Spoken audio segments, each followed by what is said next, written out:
CM ছাৰৰ style কেইটামান দিনৰ পৰা সলনি হৈছে মানে CM ছাৰৰ ষ্টাইলৰ বৃহৎ পৰিৱৰ্তন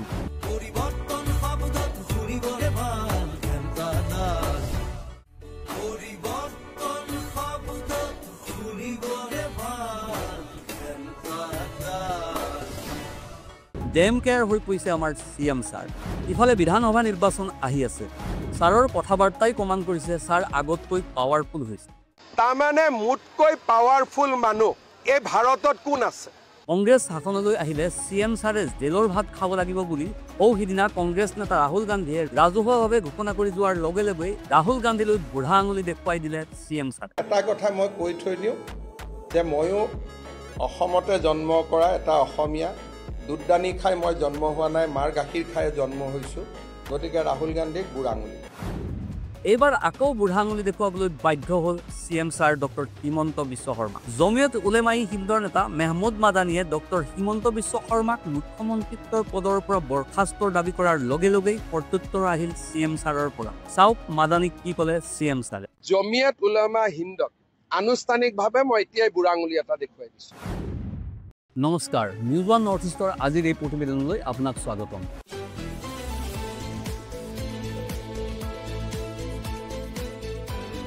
আজিকালি জমিয়ত উলেমাই হিন্দ লোভিয়া হ'ল দেশৰ স্বাধীনতাৰ পৰৱৰ্তী সময়ত ৰাজনীতি নকৰোঁ বুলি কোৱা জমিয়তে ৰাজনীতি কৰিব ধৰিলে মানে জমিয়ত উলেমাই হিন্দ স্বাৰ্থপৰ হ'ল এতিয়া ৰাজ্যৰ ৰাজনীতিত বঙহৰ মঙহ খোৱা ৰাজনীতি আৰম্ভ কৰিছে এই দাবী আমাৰ ব্যক্তিগত নহয় এই দাবী তুলিছে জমিয়তৰ একালৰ মিত্ৰ কংগ্ৰেছে এই দাবী তুলিছে বিধানসভাৰ বিৰোধী দলপতি দেৱব্ৰত শইকীয়াই জমিয়তে স্বাধীনতা আন্দোলনত কংগ্ৰেছৰ সৈতে সহযোগ কৰিছিল যদিও পৰৱৰ্তী সময়ত ৰাজনীতিৰ নামত বিভাজনৰ পথ বাছি লৈছে বহুদা বিভক্ত জমিয়তে অসমৰ অন্যান্য জনগোষ্ঠীসমূহৰ ওপৰত চলা অত্যাচাৰ দেখা নাপায় কেৱল মুছলমানৰ ওপৰত হোৱা অত্যাচাৰহে দেখিবলৈ পাইছে বিজেপিৰ ধৰ্মীয় মেৰুকৰণৰ ৰাজনীতিত জমিয়তে ইন্ধন যোগাই অসমৰ সামাজিক ঐক্যক দুৰ্বল কৰি তুলিছে মুখ্যমন্ত্ৰীৰ ওপৰত জমিয়তে দিয়া মন্তব্য অতি দুৰ্ভাগ্যজনক আখ্যা দিছে শইকীয়াই মুখ্যমন্ত্ৰী ডক্টৰ হিমন্ত বিশ্ব শৰ্মাৰ ওপৰত জমিয়তে দিয়া মন্তব্য সন্দৰ্ভত বিৰোধী দলপতি দেৱব্ৰত শইকীয়াৰ মন্তব্য এবাৰ শুনিলওঁ এটা সময় আছিল কংগ্ৰেছ মানে জমিয়ত মানে কংগ্ৰেছ আছিলে যেতিয়া বিজেপি অহাৰ আগতে RSS আৰু অন্যান্য কেতবোৰ প্ৰতিক্ৰিয়াশীল শক্তিয়ে ভাৰতৰ স্বাধীনতাৰ বাবে ব্ৰিটিছৰ বিৰুদ্ধে যুদ্ধ কৰিবলৈ ইচ্ছা কৰা নাছিল 1919 চনত আপোনাৰ ব্ৰিটিছে ভাৰত ত্যাগ কৰিব লাগে বুলি জমিয়ত উলেমাই ফতোৱা জাৰি কৰিছিল ঠিক তেনেকৈ বিদেশী বস্ত্ৰ ত্যাগ কৰিব লাগে বুলি মহাত্মা গান্ধীয়ে যি আহ্বান দিছিল জমিয়তেও সেই একেই ব্ৰিটিছৰ সামগ্ৰী বৰ্জন কৰিব লাগে বুলি ফতোৱা জাৰি কৰিছিল আজিকালি কিবা মানুহক মাৰিবলৈ ফতোৱা জাৰি কৰে সেইটো বেলেগ কথা সেই সময়ত দেশৰ স্বাধীনতাৰ কাৰণে তেওঁলোকে ফতোৱা জাৰি কৰিছিল আৰু তেওঁলোকৰ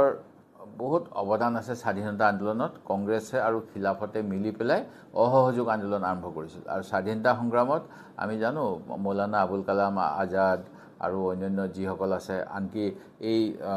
যিখন মহম্মদ হুছেইন আহমেদ মাদানী তেখেতে যিখন দেওবন্দত এখন শিক্ষানুষ্ঠান আছে সেই শিক্ষানুষ্ঠানৰ তেখেতে দায়িত্বত আছিল আৰু কংগ্ৰেছৰ লগত একেলগে মিলি দেশৰ স্বাধীনতাৰ কাৰণে কাম কৰিছিল সেই গতিকে মুখ্যমন্ত্ৰী মহোদয়ে যিখিনি তথ্য দিছে ব্ৰিটিছৰ বিৰুদ্ধে যুঁজ কৰাত কংগ্ৰেছ আৰু জমিয়ত একেলগে আছিল কিন্তু তাৰ পৰৱৰ্তী সময়ত কিছুমান মানুহ লোভিয়া হ'ল এতিয়া যিটো জমিয়তে ৰাজনীতি নকৰোঁ বুলি কৈছিল স্বাধীনতাৰ পিছত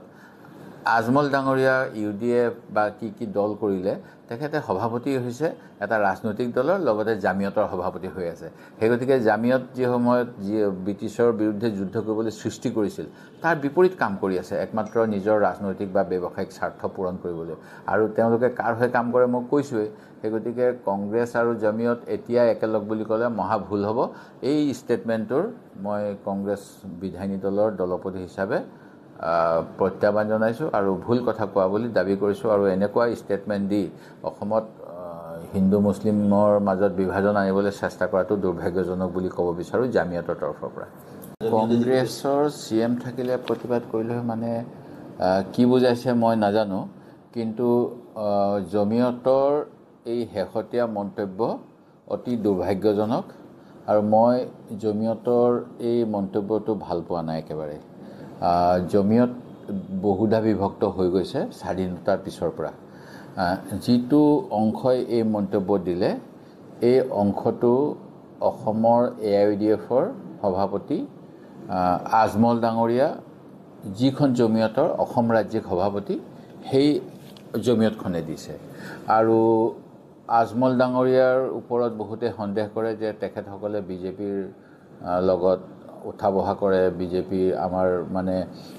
অফিচিয়েলি এই কথা মই প্ৰমাণ কৰিব নোৱাৰিলেও বহুতে সন্দেহ কৰে যে আজমল ডাঙৰীয়া UDFৰ কিছুমান মন্তব্যৰ বাবে বিজেপি দলৰ উত্থান অসমত বেছিকৈ হৈ আছে সেই গতিকে এই মন্তব্যটো খুব সম্ভৱ আজমল ডাঙৰীয়াই তেওঁলোকৰ কেন্দ্ৰীয় নেতৃত্বক এনেকৈ কৈছে আৰু সেই গতিকে একেবাৰে মুখ্যমন্ত্ৰী পদত্যাগলৈকে দাবী কৰিছে তেওঁলোকে যিখিনি কথা ক'লে যে অসমত মুছলমানৰ ওপৰত উৎপীড়ন হৈ আছে মই এই কথাটো প্ৰতিবাদ কৰোঁ অসমত সকলো জনগণৰ ওপৰত বিজেপি চৰকাৰখনে উৎপীড়ন কৰি আছে তাৰ কাৰণে প্ৰতিবাদ হ'ব লাগে আজমল ডাঙৰীয়াই কিয় পৰ্বতজোৰাত কোকৰাঝাৰৰ অঞ্চলত বড়ো আদিবাসীৰ ওপৰত হোৱা উৎপীড়ন নেদেখিলে মই নাজানো তেখেতে পলাশবাৰী বৰদুৱাৰ ৰাভা ব্যক্তিসকলৰ ওপৰত কেনেকৈ স্যাটেলাইট টাউনশ্বিপ কৰাৰ নামত উচ্ছেদ কৰি আছে সেই বিষয়ে মাত নাই মতা মই নাজানো অকল মুছলিমসকলৰ কথা কৈ আছে যিটোৱে অসমত এটা সাম্প্ৰদায়িক বিষবাষ্প বিয়পোৱাত বিজেপি দলৰ এজেণ্ডাত ইন্ধন যোগোৱাত সহায় কৰিব মই এনে মন্তব্য ধিক্কাৰ দিছোঁ আৰু তেওঁলোকৰ মই আচৰিত হওঁ যিটো জামিয়তে কংগ্ৰেছৰ পূৰ্বেই বোধ কৰোঁ 1942 চনতেই মানে আগষ্ট মাহৰ 5 তাৰিখে আমি লৈছিলোঁ আগষ্টৰ 8 তাৰিখে তেখেতসকলে ব্ৰিটিছৰ কুইট ইণ্ডিয়া ৰিজলিউশ্যন লৈছিল যিটো জামিয়তে 1942 চনত 1945 চনত ভাৰত পাকিস্তান দুখন ৰাষ্ট্ৰ হ'ব নালাগে সকলো একেলগে থাকিব লাগে বুলি প্ৰস্তাৱ গ্ৰহণ কৰিছিল অফিচিয়েলি সেই জামিয়তৰ নেতৃবৰ্গ এতিয়া অকল মুছলমানৰ ওপৰত বিজেপিয়ে অত্যাচাৰ কৰিছে বুলি এটা মন্তব্য দিছে এই বিজেপি চৰকাৰখনে অসমৰ সকলো জনগণৰ ওপৰত আদিবাসী আহোম জনগোষ্ঠী এতিয়া গুণগুণ চেতিয়াহঁতৰ কঠীয়াদৰা কেনেকৈ উচ্ছেদ হৈছিল দেখিছিলে সেই গতিকে সকলো জনগোষ্ঠীকে একমাত্ৰ পুঁজিপতি আদানী আম্বানীৰ স্বাৰ্থত তেওঁলোকে অত্যাচাৰ কৰি আছে সেই গতিকে এনেধৰণেৰে অকল মুছলমানৰ ওপৰত অত্যাচাৰ কৰিছে কাৰণে মাত মাতি এটা খুব ভুল কাম কৰিছে জামিয়তে মই ধিক্কাৰ দিছোঁ bureau report news 1 north east